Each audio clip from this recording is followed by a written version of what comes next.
میں دبئی میں تھا اور ایک لیڈی ڈاکٹر نے مجھے اپنا ڈرائیور رکھ لیا۔ وہ مجھ پر بہت مہربان تھی، اپنے گھر میں رکھا کیونکہ وہ اکیلی رہتی تھی۔ لیکن عجیب بات یہ تھی کہ رات کو ہلکی ہلکی کسی کی آوازیں آتی تھیں، اور ایک دن میں اپنی مالکن کے کمرے کے قریب گیا تو مجھے کسی کے چلانے کی آواز آئی اور میں مالکن کے کمرے میں چلا گیا، اور جو منظر میرے سامنے تھا میری تو روح لرز گئی، کیونکہ معصوم سے بھولے بھالے دکھنے والے چہرے کبھی کبھی اندر سے بہت ہی گھناؤنے ہوتے ہیں۔ ہمارے ہی ارد گرد ایسے لوگ موجود ہوتے ہیں جنہیں ہم اپنا مانتے ہیں، لیکن در حقیقت وہ ہمارے اپنے نہیں ہوتے۔ زندگی میں کچھ وقت ایسے آتے ہیں جب ہم لوگوں کو سمجھنے میں غلطی کر بیٹھتے ہیں، اور میں نے بھی کچھ ایسا ہی کیا۔ لیکن جب سچ میرے سامنے آیا تو میرے قدموں تلے سے زمین نکل گئی۔ دبئی میں گرمی جب شدت اختیار کرتی تو برداشت کرنا مشکل ہو جاتا۔ گھر پوری طرح ایئر کنڈیشن ہونے کے باوجود بھی مجھے اپنا دم گھٹتا ہوا محسوس ہوتا۔ رات کو بھی سانس لینا مشکل لگتا، اور اسی لیے میں اپنے کمرے سے نکل کر سارے گھر میں ٹہلنے لگتا۔ آج رات بھی گرمی پوری زوروں پر تھی، اور مجھے ایک پل کے لیے بھی سکون نہیں آ رہا تھا۔ میں اپنے کمرے سے نکل گیا اور یوں ہی چہل قدمی کرنے لگا کہ جب مجھے ایسا محسوس ہوا جیسے میری مالکن کے کمرے سے دبی دبی سی آوازیں آ رہی ہوں۔ میں حیران رہ گیا، کیونکہ گھر میں رات کو میری مالکن اور میرے سوا اور کوئی نہیں ہوتا تھا۔ شاید مجھے وہم ہو گیا تھا۔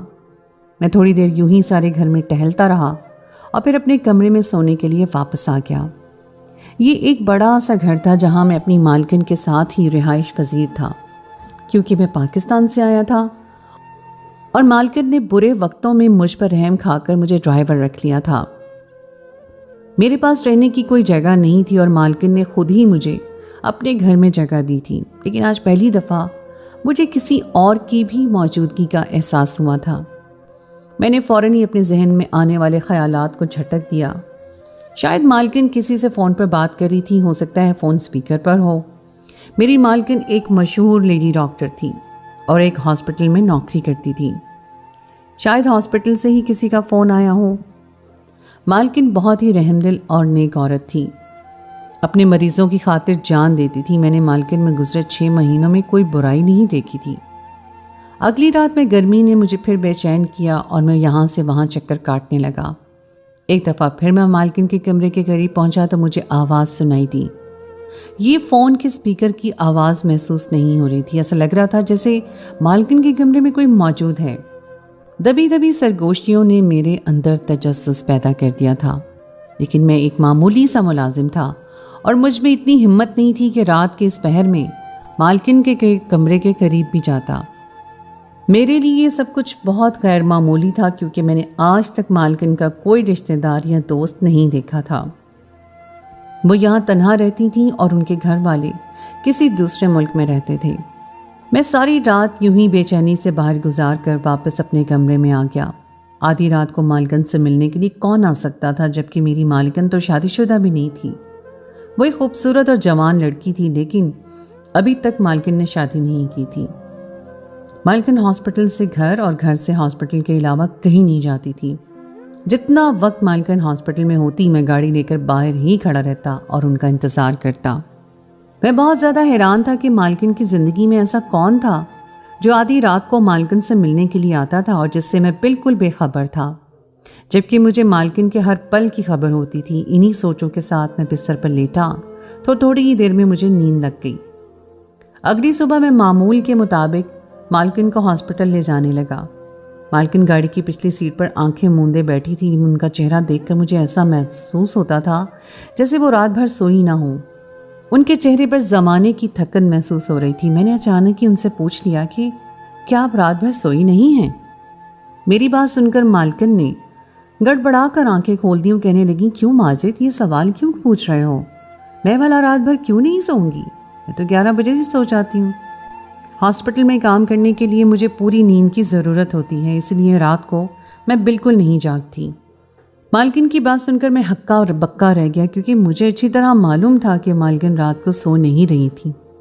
لیکن مالکن نے تو سرے سے ہی جھوٹ بولا تھا۔ مالکن کو بھلا مجھ سے جھوٹ بولنے کی کیا ضرورت پیش آ گئی تھی؟ میں نے ایک گہری نظر مالکن کے چہرے پر ڈالی جو اب شیشے سے باہر دیکھتے ہوئے کچھ سوچ رہی تھی۔ ہاسپٹل آ گیا تھا اور مالکن گاڑی سے اتر کر ہاسپٹل کے اندر چلی گئی تھی، لیکن میں گاڑی میں بیٹھ کر مالکن کے جھوٹ کے بارے میں سوچ رہا تھا۔ میں ایک معمولی سا ملازم تھا اور مالکن کو مجھ سے جھوٹ بولنے کی بالکل بھی ضرورت نہیں تھی۔ یقیناً کوئی نہ کوئی ایسی بات تھی جو مالکن چھپانے کی کوشش کر رہی تھی۔ میرے ذہن میں مالکن کے لیے جو خیال آ رہا تھا میں وہ سوچنا بھی نہیں چاہتا تھا، کیونکہ میری نظر میں مالکن ایک باحیا اور با کردار عورت تھی۔ شام کے وقت مالکن ہاسپٹل سے نکلی اور سیدھا گھر آ کر اپنے کمرے میں چلی گئی۔ مجھے بھی اس کے بعد کوئی کام نہیں ہوتا، اس لیے میں بھی اپنے کمرے میں آرام کرنے چلا آتا۔ گرمی نے اس قدر زور پکڑ رکھا تھا کہ ہر کوئی اپنے گھروں میں قید تھا۔ دبئی میں ویکینڈ پر سب لوگ اپنے گھروں سے نکل کر شاپنگ مالز جایا کرتے تھے، باقی سارا ہفتہ سبھی مصروف رہتے۔ میں بھی ویکینڈ پر مالکن کو مختلف مالز لے جایا کرتا تھا، اور اس سے پہلے سارا ہفتہ صرف گھر سے ہاسپٹل اور ہاسپٹل سے گھر کا ہی ایک چکر روز لگانا ہوتا تھا۔ میری نوکری بہت ہی پرسکون اور آرام دہ تھی، لیکن مجھے کسی چیز کی کوئی تکلیف نہیں تھی، اگرچہ میں دبئی کسی اور مقصد کے تحت آیا تھا، لیکن اب میں اپنی نوکری سے خوش تھا۔ سارا وقت میں اپنے کمرے میں ہی رہا اور رات کے جان بوجھ کر کمرے سے باہر نکلا، کیونکہ میں ان دبی دبی آوازوں کے بارے میں جاننا چاہتا تھا۔ مالکن کے کمرے سے تھوڑی ہی دور مجھے وہ آوازیں سنائی دینے لگیں۔ میں وہیں ٹھہر گیا، اور وہ آوازیں اس قدر ہلکی تھیں کہ مجھے پوری طرح کچھ بھی سنائی نہیں دے رہا تھا۔ نہ جانے کون مالکن سے ملنے کے لیے رات کے اس پہر آتا تھا، جس کے بارے میں مالکن مجھے بھی نہیں بتانا چاہتی تھی۔ کچھ ہی دیر بعد میں اپنے کمرے میں واپسی کے لیے پلٹنے لگا تو مجھے مالکن کی چیخ سنائی دی اور مجھ سے رہا نہ گیا۔ میں تیزی سے مالکن کے کمرے کی طرف بڑھا اور جیسے ہی دروازے کو ہاتھ لگایا تو دروازہ کھلتا چلا گیا۔ اندر کے منظر نے مجھے دہلا کر رکھ دیا۔ میری مالکن تو اپنے کمرے میں 2 آدمیوں کے ساتھ۔ اندر کا منظر میرے لیے ناقابل بیان تھا۔ جیسا دکھائی دیتا ہے ویسا ہرگز بھی نہیں ہوتا ہے۔ میں اپنی مالکن کو بہت ہی نیک اور باحیا عورت سمجھتا تھا، لیکن جو کچھ میں نے دیکھا تھا اس کے بعد جیسے سب کچھ بدل کر رہ گیا۔ میں آج سے 8 مہینے پہلے بڑے بڑے خواب آنکھوں میں لیے دبئی آیا تھا۔ میری ماں نے اپنی زندگی کی ساری جمع پونجی نکال کر اپنے ایک جاننے والے کے توسط سے مجھے دبئی بھجوایا تھا۔ میری ماں کے اس رشتہ دار نے اماں کو بتایا تھا کہ دبئی میں بہت آسانی سے نوکریاں مل جایا کرتی ہیں۔ اس نے اماں سے 5 لاکھ روپے لے کر مجھے دبئی کا ویزا اور پاسپورٹ پکڑا دیا، اور میں بغیر کسی نوکری کے ہی یہ سوچ کر دبئی چلا آیا تھا کہ یہاں آتے ہی مجھے میری من پسند نوکری مل جائے گی۔ میں دبئی کو خوابوں کی نگری سمجھ رہا تھا، لیکن یہاں آنے کے بعد مجھ پر حقیقت کا ادراک ہوا کہ بغیر محنت کے انسان کو کچھ حاصل نہیں ہوتا۔ میں ایک چھوٹے سے ہوٹل میں رہتے ہوئے نوکریاں ڈھونڈنے کی کوشش کر رہا تھا، لیکن مجھے کوئی نوکری نہیں مل رہی تھی۔ ایک ہوٹل میں مجھے برتن دھونے کی نوکری ملی تو میں نے اسی کو غنیمت جان لیا اور برتن دھونے کا کام کرنے لگا۔ میری ماں روز مجھے فون کرتی اور میں اپنی ماں کو جھوٹے دلاسے دیتا۔ یہاں آنے کے بعد مجھے پتہ چلا کہ میرے پاس صرف 3 مہینے کا ہی ویزا تھا اور پھر مجھے واپس چلے جانا تھا۔ میری سمجھ میں نہیں آ رہا تھا کہ میں اپنی ماں کو کیا جواب دوں۔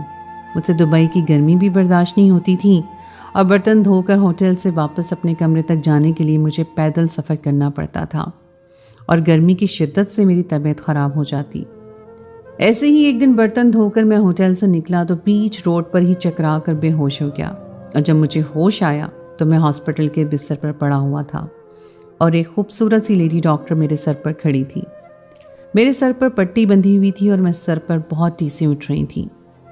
وہ لیڈی ڈاکٹر مجھ سے میرے بارے میں پوچھنے لگی تو میں نے سب کچھ سچ سچ بتا دیا۔ میرے بارے میں جان کر وہ کہنے لگی کہ میں اس کی گاڑی سے ٹکرا گیا تھا، وہ تو خدا کا احسان ہے کہ مجھے زیادہ چوٹیں نہیں آئی تھیں، کیونکہ گاڑی کی رفتار بہت تیز نہیں تھی، اور وہی مجھے اٹھا کر ہاسپٹل لائی تھی۔ لیڈی ڈاکٹر نے میری حالت دیکھتے ہوئے مجھے اپنے گھر چلنے کو کہا۔ وہ کہہ رہی تھی کہ میرا یہ حال اس کی وجہ سے ہوا ہے، اس لیے وہ مجھے اپنے گھر پر رکھ کر ٹھیک کرنا چاہتی ہے۔ پہلے تو میں نے انکار کر دیا، پھر اس کے اصرار پر میں مان گیا۔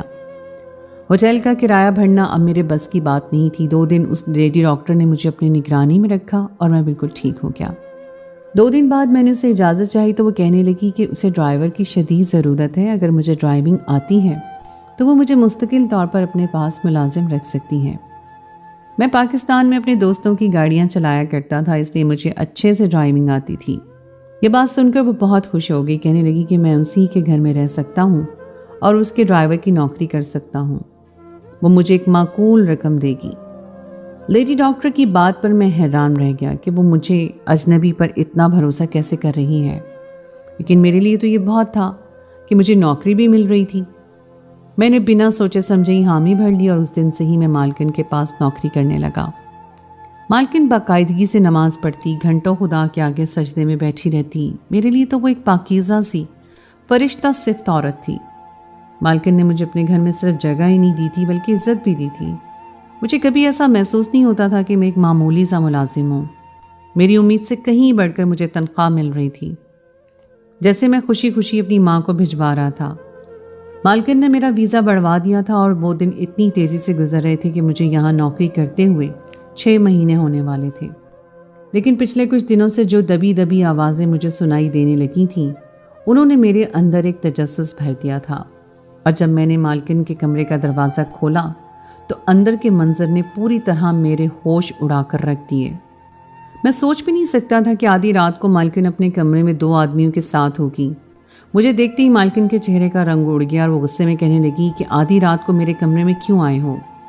میں نے مالکن کو پہلی دفعہ اتنے تیز لہجے میں بات کرتے ہوئے سنا تھا۔ میں نے ہکلاتے ہوئے کہا کہ میں آپ کی چیخ کی آواز سن کر آیا تھا کہ کہیں آپ کسی پریشانی میں تو نہیں ہیں۔ وہ 2 آدمی بھی مجھے گھور رہے تھے۔ مالکن نے غصے میں کہا کہ تم اپنے کمرے میں واپس جاؤ اور اپنے کام سے کام رکھو، آئندہ رات کے وقت میرے کمرے کی طرف نظر بھی نہ آنا۔ میں الٹے قدموں اپنے کمرے میں واپس آ گیا، لیکن میرے اندر ایک بے چینی سی بھر گئی۔ میری مالکن ایک غیر شادی شدہ کنواری ڈاکٹر تھی۔ وہ آدھی رات کو 2 مردوں کے ساتھ کمرے میں ایسا کیا کر رہی تھی کہ اس کی چیخ کی آواز مجھے سنائی دی تھی۔ میں اب سچ جانے بغیر نہیں رہ سکتا تھا، لیکن میں جانتا تھا کہ مالکن مجھے کبھی کچھ نہیں بتائے گی۔ جب میں کمرے میں داخل ہوا تھا تو ایک آدمی نے مالکن کو زور سے پکڑ رکھا تھا اور وہ مالکن کے بہت ہی زیادہ قریب تھی۔ مالکن اور اس کے درمیان فاصلہ نہ ہونے کے برابر تھا، اور اسی بات نے مجھے حیران کر دیا تھا کہ مالکن جیسی نیک عورت کیسے ایک وقت میں 2 آدمیوں کے ساتھ رات گزار سکتی ہے۔ اگلی صبح بھی مالکن مجھ سے کوئی بات کیے بغیر گاڑی میں بیٹھ گئی، لیکن مالکن کا چہرہ آج بھی سرسوں کی طرح پیلا ہو رہا تھا۔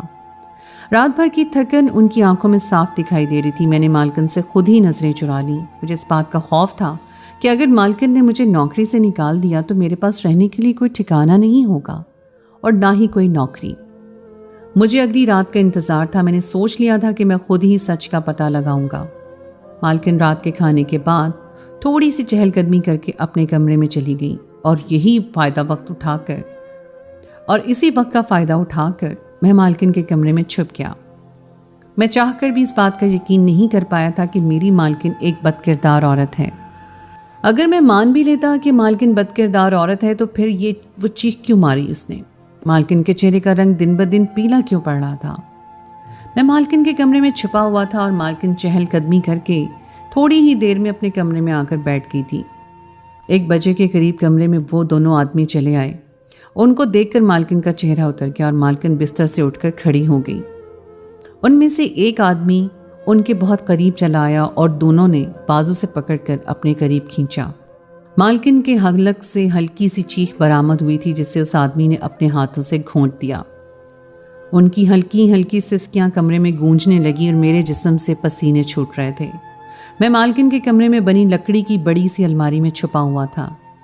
اس آدمی نے مالکن کو دھکا دے کر بستر پر گرایا اور مالکن کو اپنے موبائل فون میں کچھ دکھانے لگا۔ ساتھ ہی ساتھ وہ مالکن سے کہہ رہا تھا کہ اگر مالکن نے اس کی نہ مانی تو وہ ہر حد سے گزر جائے گا۔ میں جان گیا تھا کہ وہ آدمی مالکن کو بلیک میل کر رہا ہے اور یقیناً اس کے پاس مالکن کی کچھ تصویریں ہیں، لیکن وہ مالکن سے کیا چاہتا تھا میں اس بات کو نہیں جانتا تھا۔ میرا دم گھٹ رہا تھا، لیکن مالکن کی حالت دیکھ کر میری جان نکلنے لگی تھی۔ وہ ہاتھ جوڑے اس آدمی سے رحم کی درخواست کر رہی تھیں۔ ان کا حال ایسا تھا کہ کاٹو تو بدن میں لہو نہیں۔ اس آدمی نے انگلی اٹھا کر مالکن کو تنبیہ کی کہ اگر انہوں نے جلدی سے اس کا کام نہ کیا تو وہ ان کو برباد کر دے گا۔ مالکن نے اسے یقین دلایا کہ وہ جلدی اس کا کام کر دیں گی اور وہ 2 آدمی کمرے سے نکل کر چلے گئے۔ وہ بستر پر بیٹھی رو رہی تھی کہ میں الماری سے نکل کر ان کے سامنے آ گیا۔ مجھے دیکھ کر ان کی جان نکل گئی۔ وہ کہنے لگی کہ تم یہاں کیا کر رہے ہو؟ میں آپ کی مدد کرنا چاہتا ہوں، لیکن اس کے لیے آپ کو سارا سچ مجھے بتانا ہوگا۔ میں ان کے قدموں میں بیٹھ گیا اور ان کو یقین دلایا کہ میں ان کے ساتھ پوری طرح وفادار ہوں۔ وہ کہنے لگی، یہ دونوں آدمی بہت خطرناک ہیں، بہتر یہ ہے کہ تم ان معاملات سے دور رہو۔ آپ نے مشکل وقت میں میرا ساتھ دیا تھا، اب میری باری ہے کہ میں آپ کی مدد کروں۔ مجھ پر آپ کے بہت احسان ہیں، اور اب جب مجھے احسان اتارنے کا موقع مل رہا ہے تو میں پیچھے نہیں ہٹوں گا۔ مالکن نے ایک نظر میری طرف ڈالی تو انہیں اس بات کا یقین آ گیا، اور وہ روتے ہوئے جو سچ انہوں نے مجھے بتایا وہ سن کر میرے رونگٹے کھڑے ہو گئے۔ وہ دونوں آدمی مالکن کو کچھ دنوں سے ڈرانے دھمکانے کے لیے آ رہے تھے۔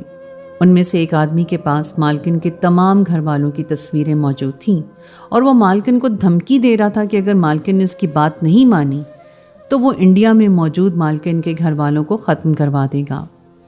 وہ ان سے ایک غیر قانونی اور غیر انسانی کام کی ڈیمانڈ کر رہا تھا۔ مالکن ایک مشہور لیڈی ڈاکٹر تھیں، اور دبئی کی بڑی بڑی امیر عورتیں ان سے اپنا علاج کروانے کے لیے آتی تھیں۔ کچھ مہینوں سے ان کے پاس ایک عورت علاج کے لیے آ رہی تھی جسے دل کی کچھ تکلیف تھی، لیکن اس عورت کی بیماری اتنی بڑی نہیں تھی کہ اس کی جان کو خطرہ ہوتا۔ مالکن پوری ایمانداری کے ساتھ اس عورت کا علاج کر رہی تھی، اور وہ عورت اب ٹھیک ہونے کے در پر تھی۔ لیکن ایک دن اچانک اس عورت کے دونوں بیٹے مالکن کے پاس آئے اور کہنے لگے کہ تم ہماری ماں کو دوائیاں بدل کر ایسی دوائی دو جس سے اس کا دل کام کرنا چھوڑ دے۔ وہ دونوں بیٹے اپنی ماں کو مارنا چاہتے تھے، کیونکہ ان کی ماں کے نام پر بہت زیادہ جائیداد تھی، اور ان کی ماں کی وصیت کے مطابق وہ جائیداد بننے کے بعد ہی ان کے دونوں بیٹوں کے نام ہونی تھی۔ دبئی کا قانون بہت زیادہ سخت ہے، اس لیے وہ دونوں اپنی ماں کے خلاف کچھ نہیں کر سکتے تھے۔ اس لیے انہوں نے سوچا کہ کیوں نہ ڈاکٹر کے ذریعے ہی اپنی ماں کو ختم کروا دیا جائے، تاکہ سانپ بھی مر جائے اور لاٹھی بھی نہ ٹوٹے۔ مالکن ایک نیک اور ایماندار ڈاکٹر تھی، اور یہ بات انہیں کسی صورت گوارا نہیں تھی کہ وہ ایک صحت مند عورت کو غلط دوائیاں دے کر موت کی دہلیز پر پہنچا دے۔ اس لیے مالکن نے ان دونوں کو صاف منع کر دیا اور ان کی رپورٹ پولیس میں جمع کروانے کی دھمکی دی۔ لیکن وہ دونوں بھائی بہت ہی شاطر دماغ کے تھے۔ انہوں نے مالکن کے گھر والوں کا سراغ لگا لیا، اور وہ مالکن کے گھر والوں کو موت کے گھاٹ اتارنے کی دھمکیاں دے رہے تھے۔ مالکن کے گھر والے بھارت کے ایک چھوٹے سے قصبے میں رہتے تھے، اور وہاں انہیں موت کے گھاٹ اتارنا کوئی مشکل کام نہیں تھا۔ اپنے گھر والوں کے بارے میں جان کر مالکن کی جان نکل گئی، اور انہوں نے پولیس میں رپورٹ درج کروانے کا ارادہ ملتوی کر دیا۔ لیکن وہ چاہ کر بھی ان دونوں کی ماں کو غلط دوائیں نہ دے سکی۔ وہ دونوں کچھ عرصے سے ہر رات مالکن کے پاس آتے اور مالکن کو بری طرح ڈراتے دھمکاتے۔ مالکن کسی نہ کسی بہانے سے انہیں روکتی آ رہی تھی، لیکن اب دونوں کا صبر ختم ہو چکا تھا۔ وہ جلد سے جلد اپنی ماں کو ہی موت کے گھاٹ اتارنا چاہتے تھے۔ انہوں نے مالکن کو 2 دن کا وقت دیا تھا کہ اگر مالکن نے 2 دن میں کچھ نہیں کیا تو وہ ان کے سارے گھر والوں کو ختم کر دیں گے۔ مالکن ساری بات بتانے کے بعد بری طرح رونے لگی، اور وہ اس قدر بری طرح پھنس گئی تھی کہ اس کے پاس کوئی اور راستہ تھا ہی نہیں۔ یہ دونوں آدمی مالکن کی کمزوری کا فائدہ اٹھا رہے تھے۔ وہ جانتے تھے کہ مالکن یہاں تنہا رہتی ہے۔ کچھ جائیداد کی خاطر وہ سنگ دل اپنی ہی ماں کو مروانے کی تیاری کر بیٹھے تھے۔ مالکن کے گھر والوں کو مارنا ان کے لیے کیا مشکل تھا۔ میں جو مالکن کو لے کر غلط باتیں سوچ رہا تھا، اور سارا سچ جاننے کے بعد مجھے اپنی سوچ پر ہی شرمندگی ہونے لگی۔ مالکن تو واقعی ایک نیک ڈاکٹر تھی۔ میں نے مالکن سے کہا، آپ کو ڈرنے کی ضرورت نہیں ہے، اب میں آپ کے ساتھ ہوں۔ وہ کہنے لگی، وہ دونوں آدمی مجھ پر پوری طرح نظر رکھتے ہیں، اور میں گھر سے ہاسپٹل اور ہاسپٹل سے گھر کے علاوہ اور کہیں نہیں جا سکتی۔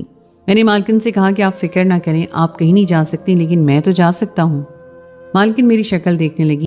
آپ فکر نہ کریں، میں پولیس کے پاس جاؤں گا اور انہیں ایک بات بتاؤں گا۔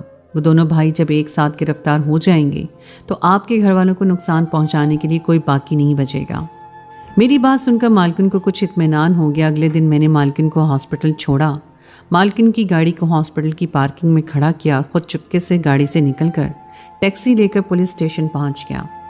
میں نے ہر بات پولیس والوں کی گوش گزار کر دی، اور اس کے بعد کچھ ہی دیر میں پولیس نے ایکشن لے کے ان دونوں کو گرفتار کر لیا۔ مالکن نے بھی اپنی مریضہ کو سارا سچ بتا دیا۔ وہ دونوں گرفتار ہو چکے تھے۔ ان کی ماں نے بتایا کہ وہ دونوں ان کے سگے بیٹے نہیں ہیں، بلکہ ان کی شوہر کے پہلی بیوی کی اولاد ہیں۔ لیکن انہیں اس بات کا اندازہ نہیں تھا کہ دولت کی خاطر وہ دونوں بیٹے، جنہیں انہوں نے پال پوس کر بڑا کیا، ان کی جان لینے کی کوشش کریں گے۔ ذرا سی ہمت کی وجہ سے مالکن اتنی بڑی آزمائش سے آسانی سے باہر نکل آئی تھی۔ مالکن نے میرا شکریہ ادا کیا اور کہنے لگی اگر میں ان کا ساتھ نہ دیتا تو شاید وہ غلط راستے پہ اپنے قدم بڑھا دیتی۔ اس میں شکریہ کی کوئی بات نہیں تھی، میرے اوپر مالکن کے بہت احسان تھے اور میں نے تو بس انہیں احسانوں کا بدلہ چکانے کی کوشش کی تھی۔ آج کل لوگ دولت اور پیسے کے لیے انسانیت تک کو بھول جاتے ہیں۔ وہ دونوں آدمی بھی اتنے بد نصیب نکلے کہ پیسوں کی خاطر اپنی ہی ماں کو ختم کروانے کی کوشش کر رہے تھے۔ میں نے مالکن سے معافی مانگ لی تھی، کچھ وقت کے لیے ہی صحیح، لیکن مجھے مالکن بد کردار محسوس ہوئی تھی۔ میں یہ سوچنے لگا تھا کہ وہ رات کو 2 مردوں کے ساتھ وقت گزارتی ہیں، جبکہ وہ تو تکلیف کی انتہا پر تھی۔ کبھی کبھی پوری طرح سچ جانے بغیر کوئی فیصلہ نہیں کرنا چاہیے، اور اگر اپنے ارد گرد کچھ بھی عجیب یا الگ محسوس ہو تو ضرور غور کرنا چاہیے۔ اگر میں مالکن کے کمرے سے آنے والی آوازوں کو نظر انداز کر دیتا اور ان کی آنکھوں میں موجود تکلیف کو نہ جان پاتا تو شاید مالکن اپنی مریضہ کی قاتل بن جاتی۔ اپنے سے جڑے لوگوں کا خیال رکھیے اور ہمیشہ محتاط رہیں۔ آپ کے ارد گرد جہاں اچھے لوگ اور اچھائیاں موجود ہیں، وہیں بہت سے برے لوگ بھی موجود ہیں جن سے احتیاط کا دامن اختیار کرنا بہت ضروری ہے۔ تو دوستو، یہ تھی میری آج کی کہانی۔ امید ہے آپ کو آج کی کہانی پسند آئی ہوگی۔ کہانی اچھی لگے تو اسے لائک ضرور کیجیے، اپنے دوستوں کے ساتھ شیئر کیجیے۔ اگر آپ نے ابھی تک میرے چینل کو سبسکرائب نہیں کیا تو اس کو فوراً کر لیجیے۔ اگلی کہانی تک کے لیے مجھے دیجیے اجازت۔ خدائے پیمان۔